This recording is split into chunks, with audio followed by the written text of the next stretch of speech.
Bem-vindos e bem-vindas para o nosso último vídeo gravado do primeiro módulo. E aí, vocês estão gostando desse formato que tem vídeos curtos, mais frequentes, que a gente pode estar o tempo todo em contato, não demora muito tempo para a gente voltar a falar sobre o tema? Aqui do meu lado eu estou sentindo bem melhor do que no último curso longo, que foi o HIA que a gente fez, o High Impact Agile, porque uma das coisas que o pessoal reclamou no feedback é o grande espaço entre um módulo e outro. E esse formato de vídeos curtos me permite estar o tempo todo em contato com vocês, permite a vocês estarem o tempo todo em contato com o tema, e volta e meia a gente fazendo algo síncrono, volta e meia a gente fazendo algo assíncrono, mas o tema está o tempo todo ativo. Eu espero que também esteja trazendo essa mesma sensação para vocês. E por falar em tema, agora a gente vai para o segundo tema mais pedido por vocês para que eu abordasse nesse vídeo, justamente pensamento sistêmico. E o pensamento sistêmico, a gente falou sobre ele, principalmente do ponto de vista das leis do pensamento sistêmico do Peter Senge, naquele livro A Quinta Disciplina, que o pessoal pediu para que eu trouxesse, comentasse um pouco sobre elas, a gente vai falar sobre isso também, mas principalmente qual é a influência do pensamento sistêmico na agilidade, que um nome que eu tenho tentado trocar é agilidade por adaptabilidade organizacional. E por que eu tenho feito isso? Porque o nome ágil, ele é difícil entender agora o que ele significa em um único ponto de vista. Porque ele está sendo utilizado por diversas formas, de diversas formas, por diversas organizações, de diversos setores, em diversos aspectos. Então é um nome que ganhou uma quantidade de significados que a discussão mais tola que a gente pode ter, na minha visão, é querer definir o que é e bater o martelo. Pumba, é isso. Porque ao fazer isso, nós iremos perder muito mais do que ganhar, na minha visão, sabe?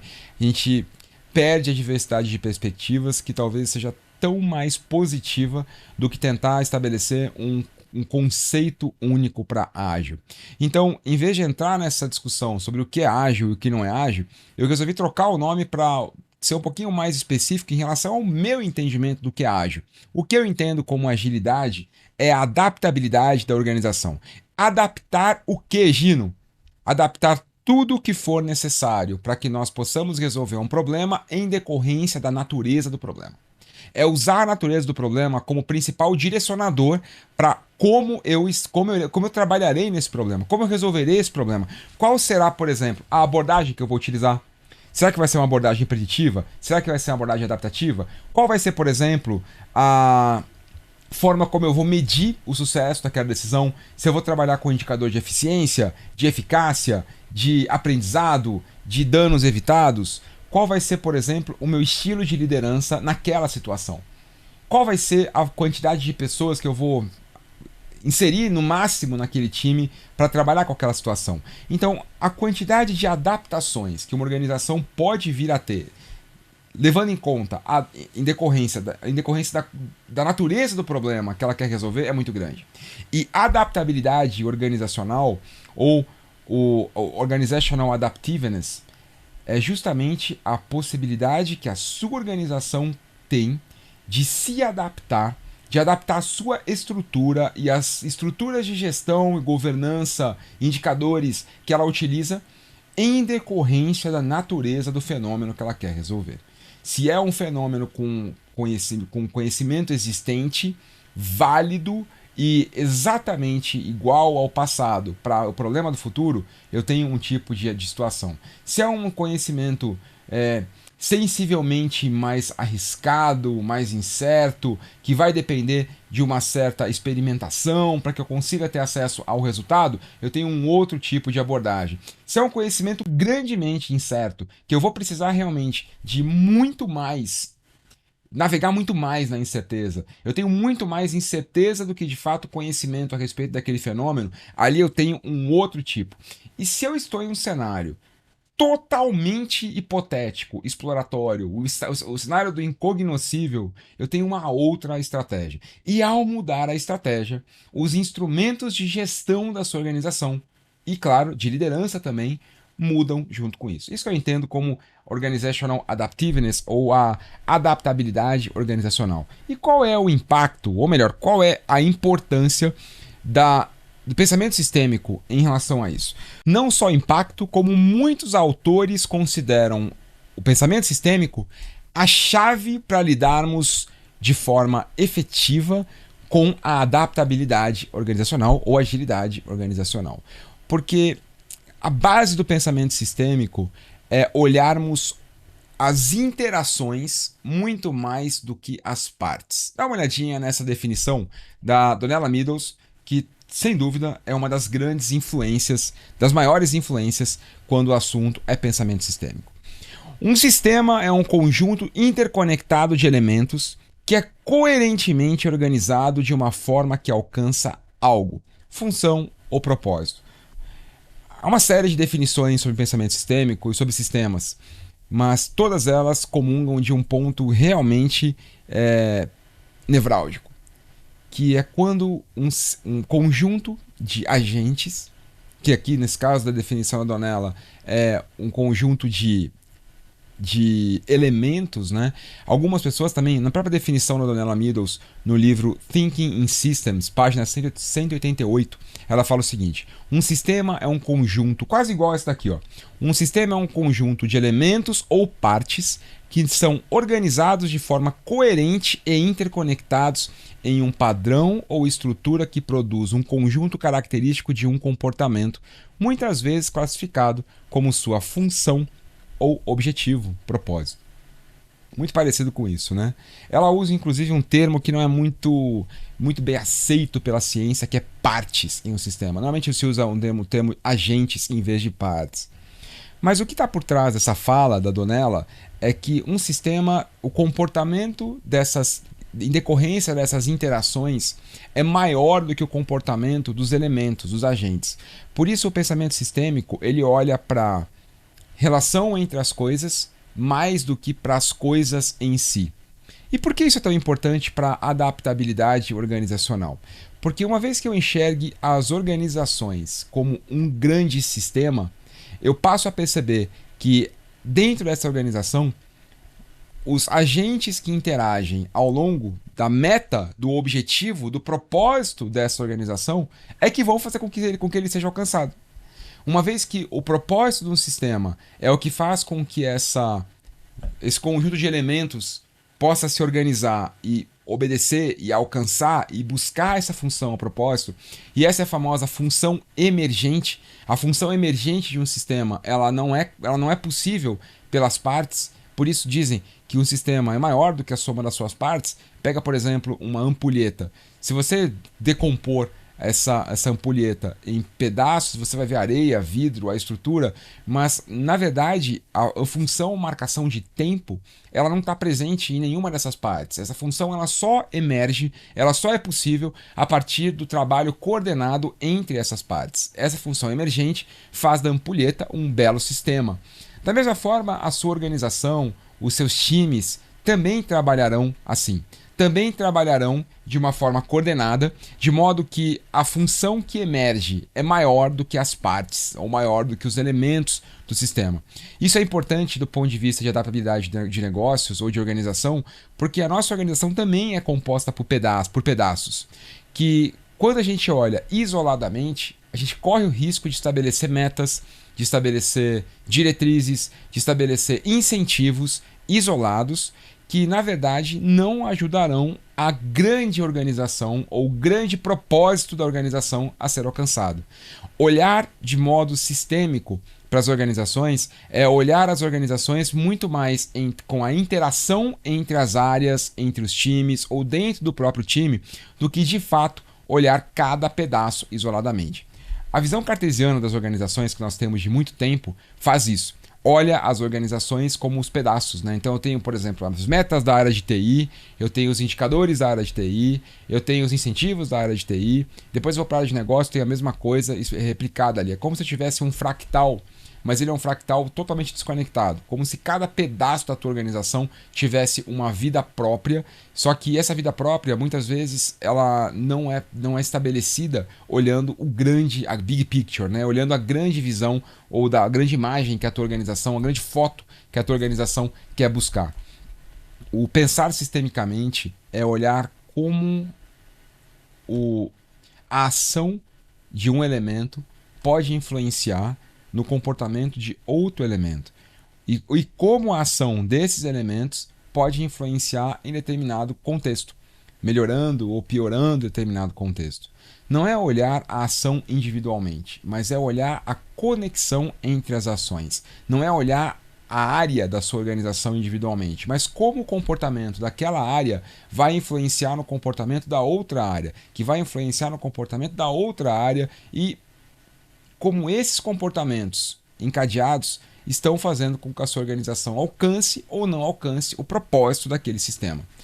Uma coisa importante também é que às vezes o propósito do sistema ele acaba emergindo de maneira não intencional e se torna uma meta daquele sistema que muitas vezes está em desacordo da grande meta organizacional. Essa é uma estrutura muito conhecida pelos arquétipos sistêmicos, vícios conhecidos que acabam fazendo com que, apesar de termos uma intenção positiva, o comportamento daquele sistema acabe adquirindo uma visão negativa e às vezes muitas vezes influenciando no alcance daquele primeiro objetivo que a gente tinha. Dá uma olhadinha nas características de um sistema, na visão mais aceita, embora, como eu disse para vocês vão encontrar alguma diferença dependendo do autor ou da autora que vocês estejam consultando. Um sistema ele tem que ter integridade. Quer dizer, ele precisa se manter estável, ele precisa se manter íntegro ali. O sistema ele tem que ser uma coisa só. Embora ele tenha uma série de agentes trabalhando, ele tem uma integridade, ele tem uma coerência ali. Ele funciona dentro do contexto dele. Um sistema ele se adapta. Isso é muito importante, tanto no nosso curso, Adaptive, quanto no tema que nós estamos falando. Adaptabilidade organizacional, não é verdade? Se um sistema ele tem que ser adaptativo, ele precisa se adaptar, ele precisa ter condição de se adaptar, então isso mostra a importância da sua organização trabalhar com o pensamento sistêmico se ela busca adaptabilidade, né? Porque essa é uma característica de um sistema. Resiliente. Um sistema ele tem que ter a capacidade de se recuperar. À medida que eu atinja uma parte no sistema, ele tem que ter a possibilidade de se recuperar e tem que ter a possibilidade de reverter para o estado anterior. Evolutivo. Ao mesmo tempo que esse sistema ele se recupera, ele também melhora, ele também evolui, ele também muda a sua configuração. O Nassim Taleb, um grande autor ele é um trader, né, da Bolsa de Chicago, já é um grande autor, ele já publicou livros incríveis como A Lógica do Cisne Negro, mais recentemente o Arriscando a Própria Pele, o Antifrágil e agora por último A Cama de Procusto, inclusive publicado recentemente em fevereiro de 2022. É interessante aqui a Cama de Procusto, Aforismos Filosóficos e Práticos. O livro é divertido, traz humor do Nassim Taleb e a inteligência dele, clássico, né, com a acidez do Nassim Taleb ali dentro, e muito interessante, mas bem mais fácil de ler do que A Lógica do Cisne Negro e o Antifrágil, e eu recomendo porque ele traz algumas questões que estão muito conectadas com o que a gente tem falado aqui no curso, e a gente vai falar mais. Por exemplo, o próprio nome do livro, A Cama de Procusto, conta, era Procusto, um bandido na mitologia grega, que habitava uma floresta. E ali ele tinha a casa dele que ele oferecia como repouso para os viajantes que estivessem passando por lá. E é interessante que o nome, né, a Cama de Procusto, vem porque ele oferecia a cama para qualquer pessoa que quisesse se hospedar, contanto que a pessoa coubesse totalmente e perfeitamente na cama. Então, se o viajante fosse mais curto do que a cama, ele tinha ali um acessório que esticava a pessoa até ela caber na cama. Se a pessoa fosse maior do que a cama, ele tinha um acessório que cortava a pessoa para que ela coubesse na cama. Então, o que o Procusto fazia era forçar que a solução se adequasse, ou melhor, forçar que o problema se adequasse à solução que ele tinha.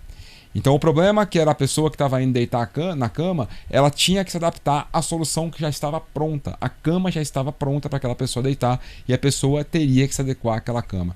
O que tem absolutamente tudo a ver com o Organizational Adaptiveness, porque o que não é Organizational Adaptiveness é a tua organização forçar que o problema, independentemente dele, caiba na cama. Que vai ser ou uma cama ágil, ou uma cama cascata, ou o que quer que seja. Então, olha, eu vou trabalhar de forma ágil. Aqui nós só vamos trabalhar utilizando ágil. E o problema que vier, se ele for maior a gente corta, se ele for menor a gente estica, mas ele vai caber na cama do ágil. Ou também, contrário, vamos trabalhar de forma preditiva. E o problema é que se vire para poder caber na nossa cama. Também, então, por isso que quando eu vi esse livro, eu falei, preciso comentar com a turma, porque tem absolutamente tudo a ver com aquilo que nós estamos conversando aqui no curso. Falamos de meta, autopreservação e auto-organização. O sistema se protege, e você vai encontrar essa referência em outros grandes autores, como, por exemplo, Richard Dawkins, que fala de memes, o Michael Watkins, são dois que eu cito normalmente quando a questão é essa, porque falam justamente sobre um sistema que é a cultura organizacional e como essa cultura se autopreserva, e a auto-organização. Um sistema ele tem que ter essa capacidade de se auto-organizar à medida que alguma ação nesse sistema mude o sistema, ele também ele, ao se modificar, ele se auto-organiza para o novo estado dele. Como nós vimos, essa foto é uma foto que representa bastante, né? Um sistema que atinge que alcança esses atributos que a gente falou um pouquinho antes. Então, a auto-organização, a resiliência, né? Então, se ventar, por exemplo, a folha leva essas formigas para um canto, mas depois elas se recuperam. E um exemplo clássico de um sistema simples e, ao mesmo tempo, altamente complexo, porque está o tempo todo se modificando e tem uma meta muito clara aí, que é a meta de trazer a folha para cá. E dependendo do que as formigas estejam querendo fazer, me parece que elas estão puxando, né?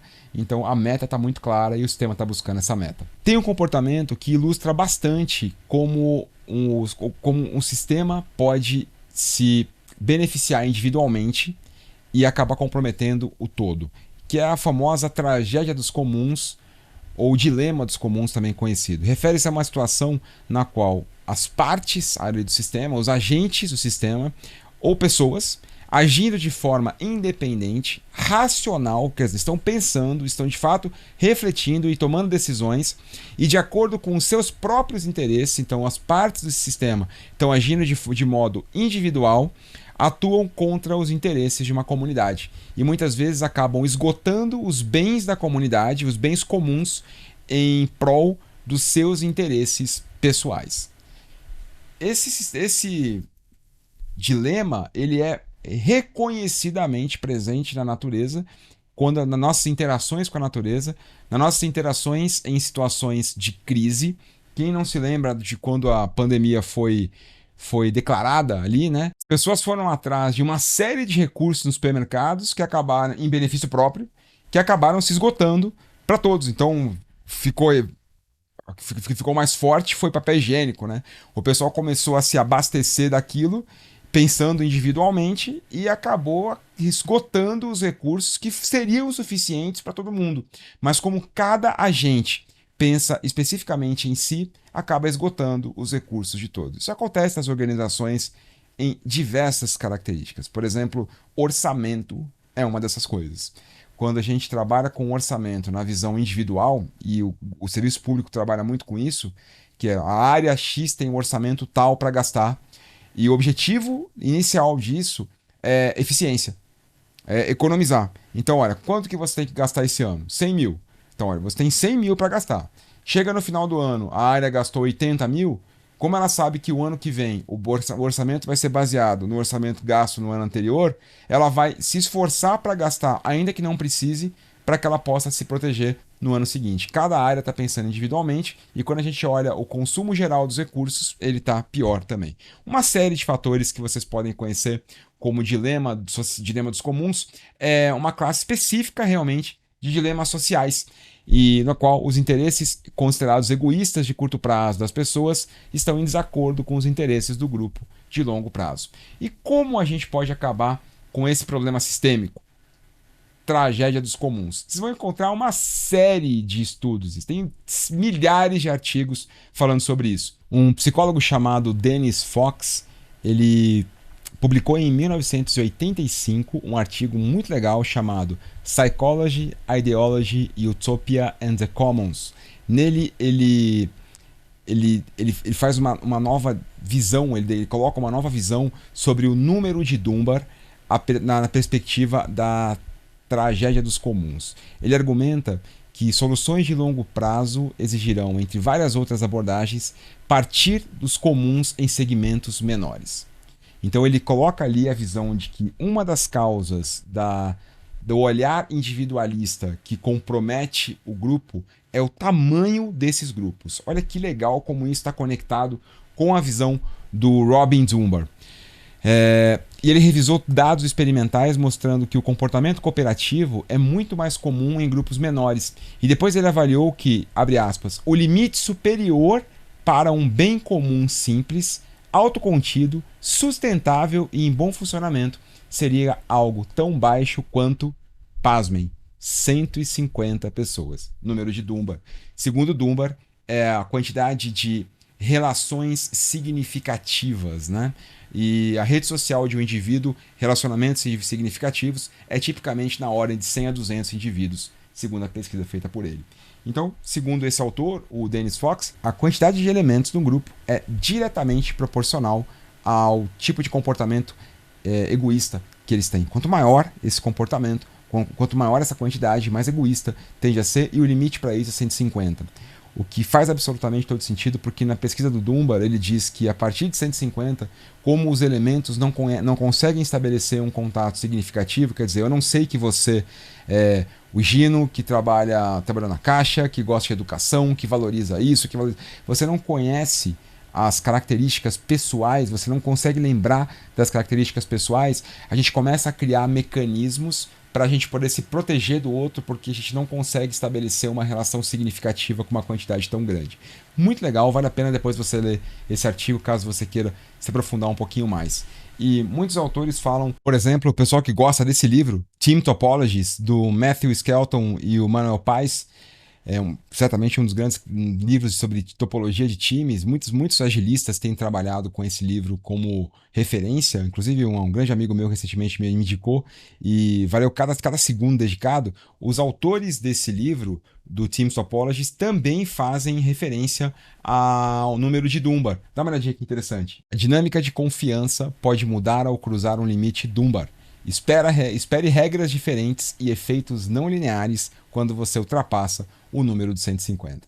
Onde mais a gente percebe essa possível conexão entre a quantidade de pessoas e a relação entre elas e o comportamento sistêmico que pode ser gerado de forma desorganizada e muitas vezes afetando diretamente a colaboração desse time. No artigo original ali, eu cito como artigo original do Ágil, 1986, Hirotaka Takeuchi e Kujiro Nonaka, o novo jogo de desenvolvimento de novos produtos, ou The New Product Development Game, no qual eles retratam quais eram os fatores que faziam com que algumas empresas obtivessem sucesso enquanto outras não no desenvolvimento de novos produtos. Ambiente altamente adaptativo, né? E onde eles colocam ali as fichas dele? Nos times. E principalmente fazendo a comparação desses times com times Scrum. Tanto que é ali que nasce a primeira referência ao Scrum, Moving the Scrum Downfield. Esse é o nome do tópico do artigo que eles colocam ali. A referência a equipes de rugby. E qual é uma característica dessa equipe? O tamanho dela. É uma equipe pequena também. Então, novamente, a gente encontra uma relação, uma possível relação entre o efeito tragédia dos comuns, né, e a quantidade de pessoas do time. Um estudo que eu fico até tentado em avançar com ele, fazer mais algumas pesquisas e experimentos para saber o que se de fato, até que ponto isso é verdade, mas bastante embasado, pelo menos com várias referências que nos convidam a olhar para isso com um pouco mais de atenção. Dá uma olhadinha nos famosos arquétipos sistêmicos. Já ouviu falar nisso?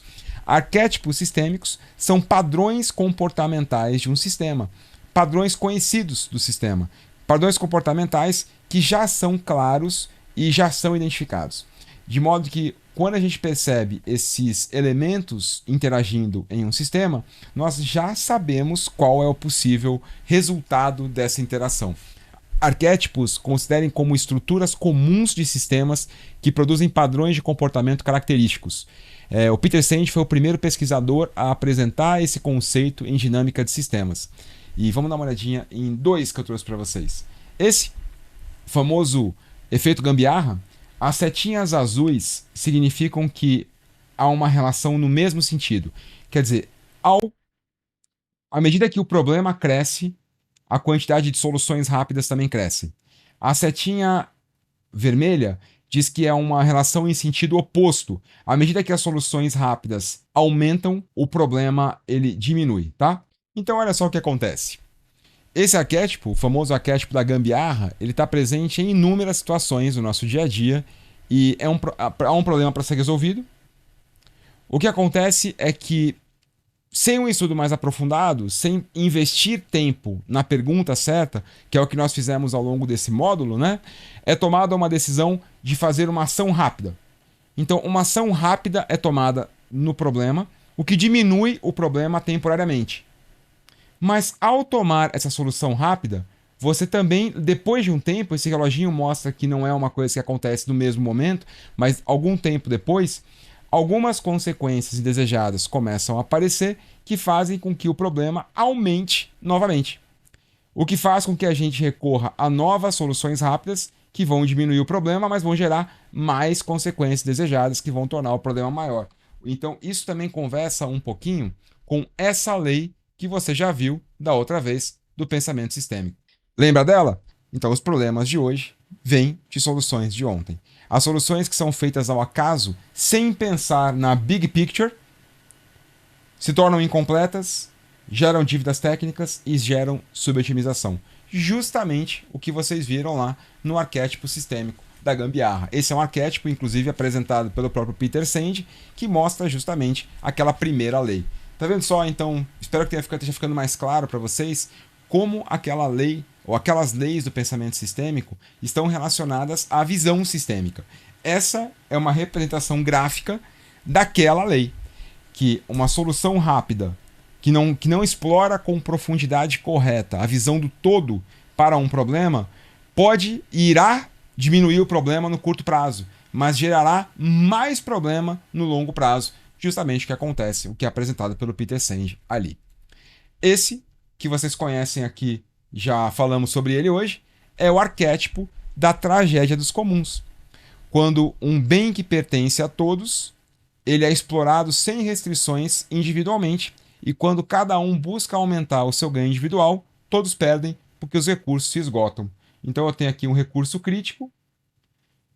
Esse recurso crítico, à medida que ele aumenta, as pessoas também buscam os seus ganhos individuais. Os seus ganhos individuais fazem com que elas ajam mais para ganhar. À medida que elas agem mais, elas ganham individualmente mais. Então, pode perceber que a seta azul, né? O meu ganho faz com que eu haja. Quanto mais eu exploro individualmente aquele recurso, mais eu tenho dele para mim. E à medida que eu tenho dele para mim, mais eu quero aquele recurso. O que acontece é que isso aumenta uma atividade total da busca pelo recurso, fazendo com que o recurso se torne cada vez mais crítico e mais escasso, o que faz com que as pessoas queiram mais dele.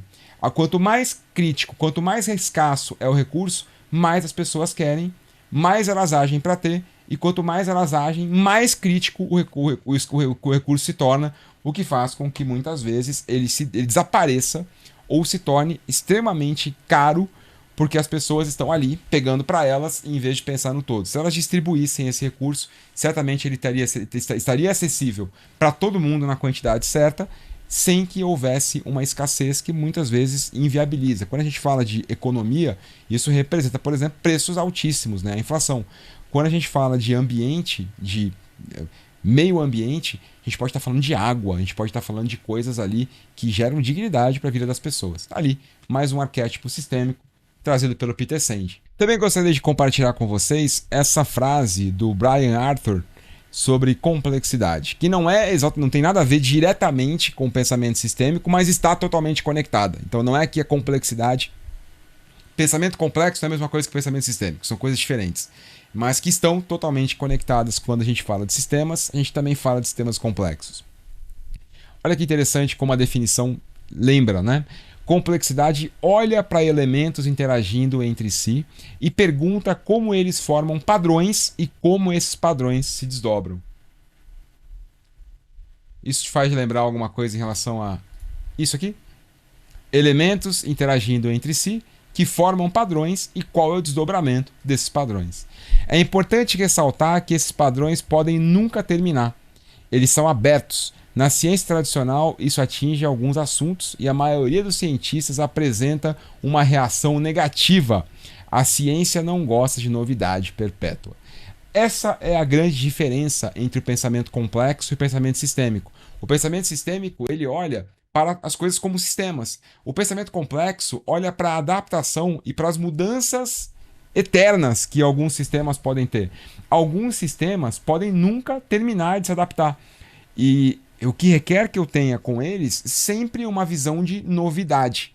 O que acontece com sistemas humanos, muitas vezes, que estão ali, a cada ação num sistema, você tem uma reação dele que faz com que ele se modifique e modifique a sua próxima ação. E considerar que esse sistema encontrou o seu padrão final e que você entendeu esse padrão todo é o grande problema que o Brian Arthur fala. Ele era conselheiro, né, do conselho de administração, e ele apresentou ali uma visão que depois eu posso mostrar para vocês na aula, no encontro presencial, no encontro ao vivo, que a quantidade de padrões seguindo duas leis de redes, que a gente nunca, alguns sistemas, a gente nunca vai conseguir enxergar, nunca, a quantidade de padrões. Depois a gente pode fazer essa dinâmica juntos para vocês verem.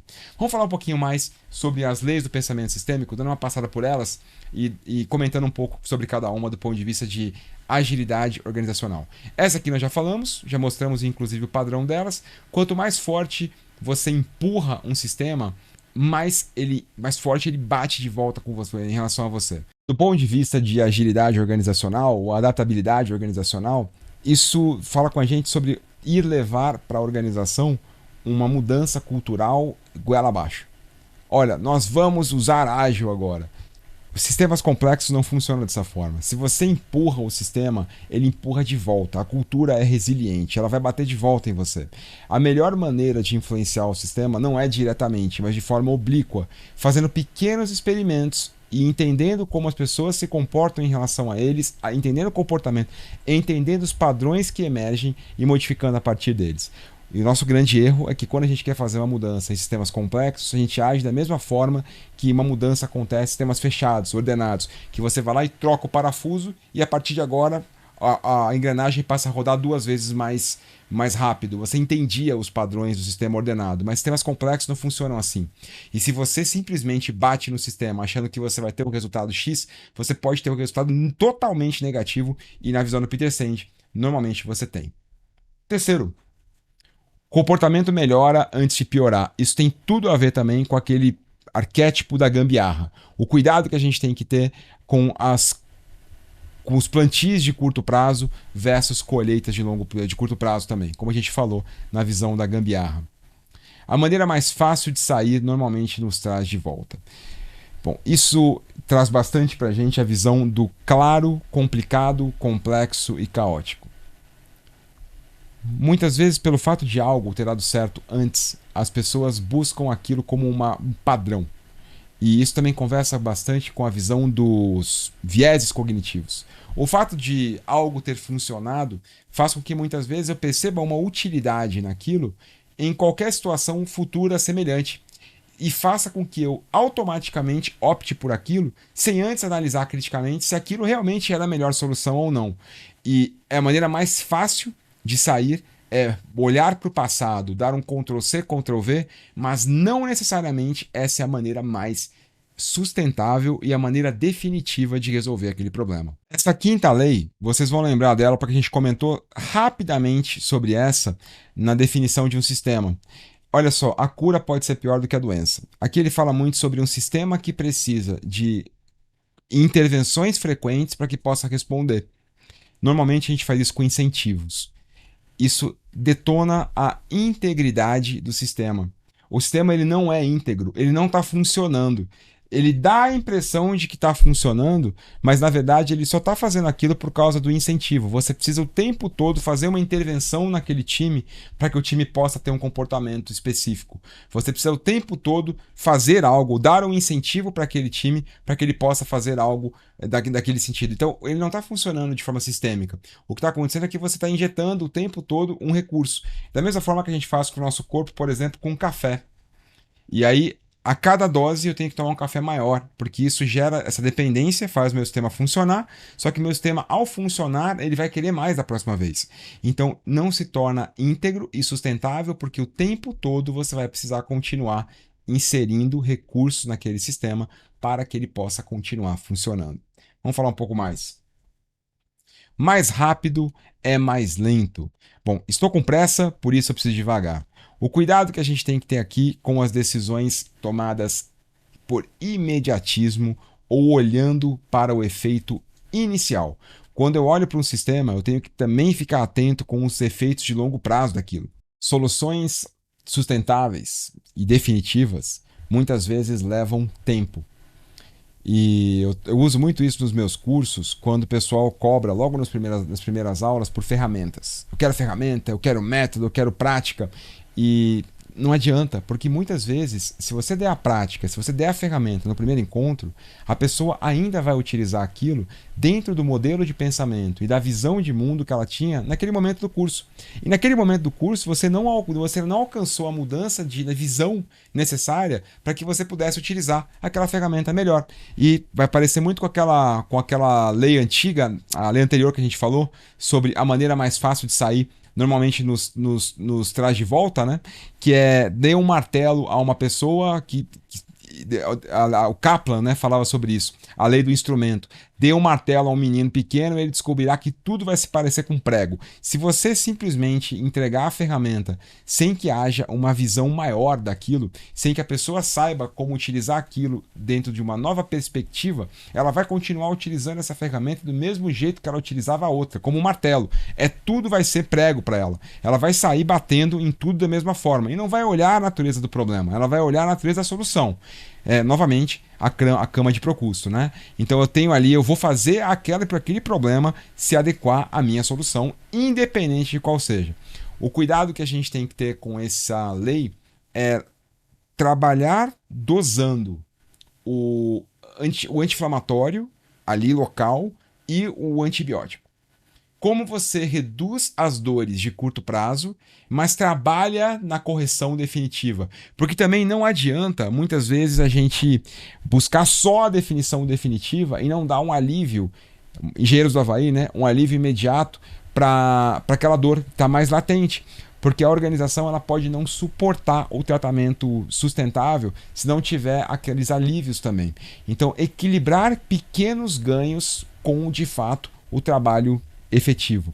Quem fala sobre isso? John Kotter, quando ele traz os quick wins como grandes potencializadores do efeito da mudança. O cuidado que a gente tem que ter, sim, essa lei é verdade, mais rápido, mas muitas vezes é mais lento. No entanto, cuidado também para não exagerarmos no antibiótico e termos efeitos muito longos e que a organização precisa acabar com a dor. Algumas dores de curto prazo a gente vai ter que muitas vezes equilibrar. É um trade-off sem dúvida. Vamos para a lei número 7. Causa e efeito não estão intimamente relacionados no tempo e no espaço. Muitas vezes a gente acha que consegue estabelecer uma relação de causa e efeito. E isso, na maior parte das vezes, só acontece depois. Depois que o negócio dá certo, a gente olha para ele e fala, não, deu certo porque a gente usou o Scrum.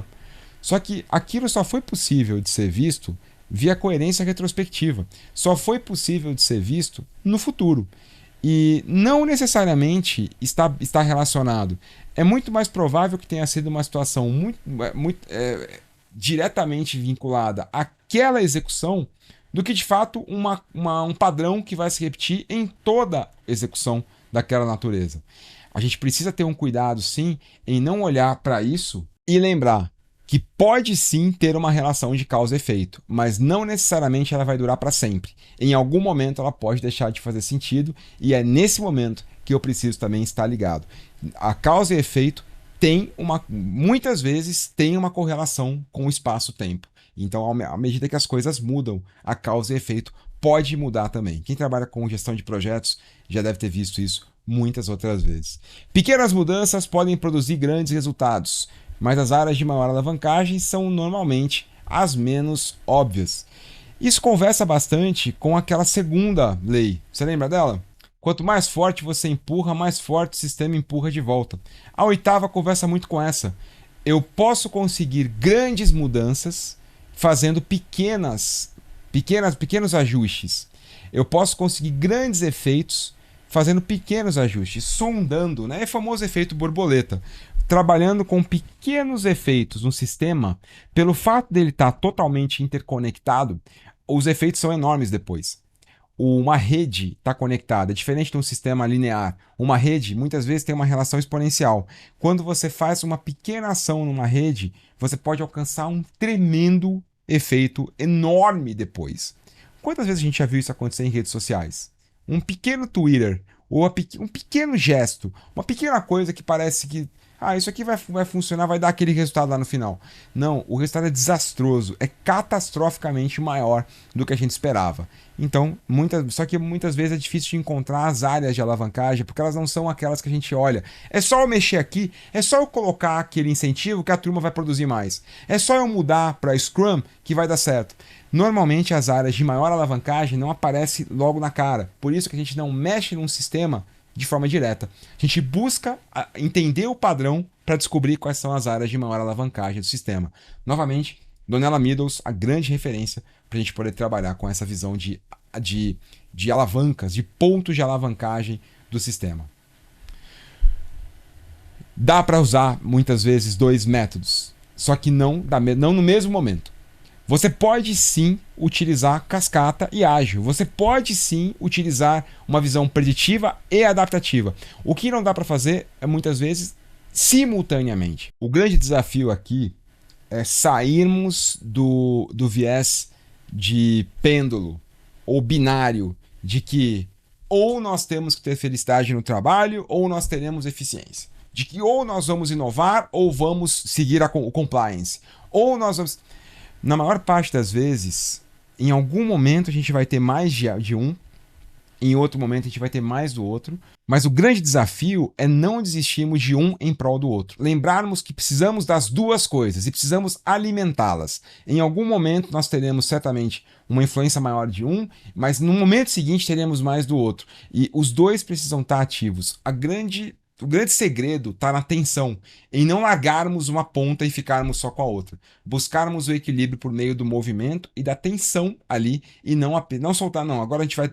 É só isso, é só felicidade no trabalho. Ou então não, é só eficiência, e que se dane a felicidade. Não, a gente tem que buscar as duas coisas e equilibrá-las por meio do movimento. Lembrando que na maior parte das vezes a gente está com os dois ali, só que em algum momento a gente está alimentando um, mas não pode soltar o outro. Em outro momento a gente está alimentando o outro. Em algum momento eu preciso trabalhar a felicidade dos colaboradores. O foco vai estar ali. No momento seguinte a gente vai ter que trabalhar a eficiência, mas não quer dizer que a gente tenha que largar a felicidade. Ela está ali, só que a gente está dando foco na eficiência sem esquecer da felicidade. E vice-versa. Muitas vezes eu estou trabalhando com ágil e com preditivo, só que não exatamente no mesmo momento. Em algum momento eu estou dando mais ênfase no ágil, mas nem por isso eu vou soltar o preditivo e dizer que ele não serve para mais nada. 10. Bom, esse 10 fala bastante sobre pensamento sistêmico. Dividir o todo em partes, tentando olhar as partes individualmente, esquecendo do todo, é um grande problema organizacional. Logo no começo a gente falou sobre isso. Eu vou pegar a minha organização, vou dividir em pedaços e eu vou olhar para cada área individualmente e eu vou buscar otimizar individualmente essa área. Não são elefantinhos. O elefante é um só. Em vez de a gente tentar olhar ele individualmente, é melhor a gente olhar esse elefante coletivamente e buscar melhorar o todo e não tentar dividi-lo e melhorar as partes individualmente. Isso, como a gente já viu, pode gerar uma série de problemas, inclusive a própria tragédia dos comuns. Por fim, lembrar que como a gente está em um contexto de conexão, não há culpado. Todos nós estamos conectados. E me lembra muito aquela frase do Deming, em um sistema ruim sempre vence uma boa pessoa. Quando a gente fala de sistema, a gente não olha para o agente, a gente olha para a conexão. Todos estamos conectados. Se um sistema se comporta mal, é provável que haja alguma outra variável influenciando naquele comportamento e não seja a pessoa, não é ela a culpada. Normalmente isso vem de outro lugar do sistema que está influenciando aquele comportamento. A gente viu isso nos arquétipos sistêmicos. Não dá para dizer que a pessoa que está ali fazendo a última ação é a grande culpada. Não, ela está recebendo influência do próprio sistema para poder fazer isso. Se eu não entender como tudo se conecta, eu tendo a culpar uma parte do sistema e não acabo com o comportamento oportunista ou com o comportamento ruim por meio disso. Eu só acabo machucando as pessoas. E por fim, eu falei para vocês que ainda traria uma visão de viés cognitivo, né? E eu imagino que, falando de tudo isso em sistemas, a gente já possa fechar com essa visão. O grande viés cognitivo, e acho que a grande diferença que a gente pode colocar aqui, é uma visão que o Dave Snowden, o pai do Kinevin, traz.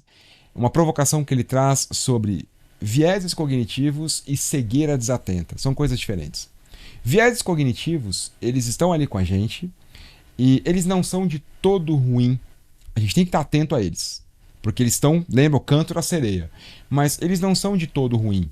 Porque muitas vezes eles estão ali justamente para nos proteger. É um mecanismo de sobrevivência e de evolução do nosso cérebro que faz com que a gente possa executar de modo automático uma série de decisões. O que acontece é que entre uma execução ou outra, uma pode sair errado. Por isso é importante estarmos atentos, principalmente coletivamente, para isso. No entanto, esse fenômeno que você vai ver agora é um fenômeno que pode ser confundido com viés cognitivo, mas na verdade não é. O nome dele é Inattentional Blindness, ou cegueira desatenta. Dá uma olhada nesse vídeo. Count how many times the players wearing white passed the ball.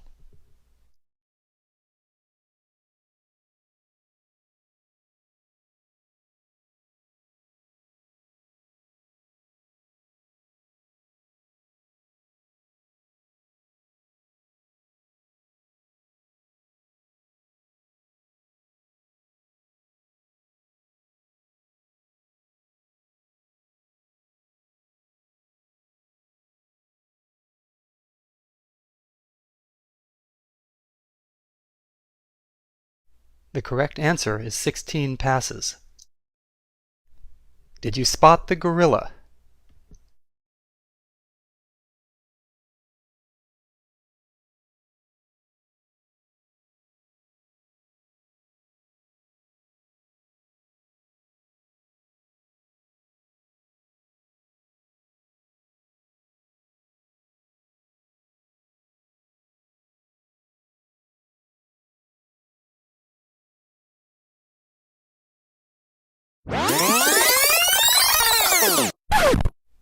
Here comes the gorilla, and there goes a player, and the curtain is changing from red to gold.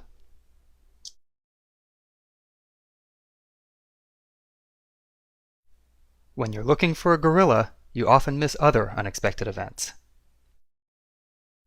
And that's the monkey business illusion.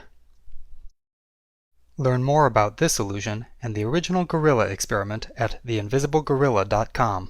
Essa fala do Daniel Simmons conversa bastante com esse vídeo que a gente viu, né? Isso não é um viés cognitivo, mas é o fato de nós querermos enxergar mais de algo e, portanto, não estarmos atentos à mudança que está acontecendo ao nosso redor. Sabe que é um gorila que aparece ali não por acaso. Isso é em decorrência de uma pesquisa que foi feita com 24 radiologistas, que foi pedido a eles que realizassem uma tarefa familiar, detectar se há alguma coisa errada numa série de raios-x de nódulos pulmonares. E nesses raios-x foi colocado ali uma imagem de um gorila que era 48 vezes maior do que um nódulo médio. Eles queriam saber, eram oncologistas, então perguntando para esses oncologistas se de fato havia alguma coisa errada naqueles pulmões. E eles naturalmente bateram o olho nos nódulos e não viram ali o gorila 48 vezes maior do que os nódulos colocado lá no último raio-x. Na série de raio-x, o último tinha um gorila. 83% dos radiologistas não viram o gorila. E o que acontece é que eles não estavam procurando por um gorila. Por isso que simplesmente não passou totalmente despercebido por eles aquilo. E mais do que isso, alguns tinham visto, os 17% que tinham visto, no final do experimento não falaram nada. Porque quando eles foram conversar com os outros 83% e disseram que tinham visto um gorila, os outros 83% convenceram os 17% que não tinha nada no raio-x. É impossível, não tem como ter um gorila ali, vocês estão ficando loucos. E acabaram tirando a visão dos 17%. E isso não é um viés cognitivo, mas é uma cegueira por falta de atenção. Os mesmo pesquisadores experientes, quando estão operando em seu domínio de especialização ou no domínio do complicado, eles são vulneráveis à cegueira por falta de atenção. E é por isso que é importante a gente ter alguém para fazer as perguntas ingênuas em um sistema complicado. Um sistema ordenado, domínio do complicado. Porque, senão, nós tendemos a não enxergar as mudanças simplesmente pelo fato de não estarmos procurando por elas. E quando a gente está num contexto de inovação, que justamente a mudança ela tá constante. Se a gente pegar os especialistas e colocar no contexto de inovação, no contexto complexo, e não tivermos aquela influência para olhar o novo, para ver se a gente busca algo diferente, eles tendem a utilizar o conhecimento do passado, a visão fechada do passado e não se abrir para mudanças contextuais. Então, falei para vocês que traria uma nova visão além dos viés cognitivos, trago também a inattentional blindness ou cegueira por falta de atenção. E eu super recomendo que vocês deem uma pesquisada nisso. Então eu vou deixar aqui um dever de casa. Pesquisar um pouco sobre inattentional blindness e pesquisar um pouco sobre os arquétipos sistêmicos. Em qual contexto da sua organização hoje você entende que você precisa colocar alguém intencionalmente olhando para as mudanças, porque os especialistas podem, por acaso, cair na cegueira por falta de atenção? E outra, dos arquétipos mais famosos que você pesquisando rapidamente vai encontrar, qual hoje na tua organização pode ser o grande vilão? Pensa nisso, depois você me conta no próximo encontro.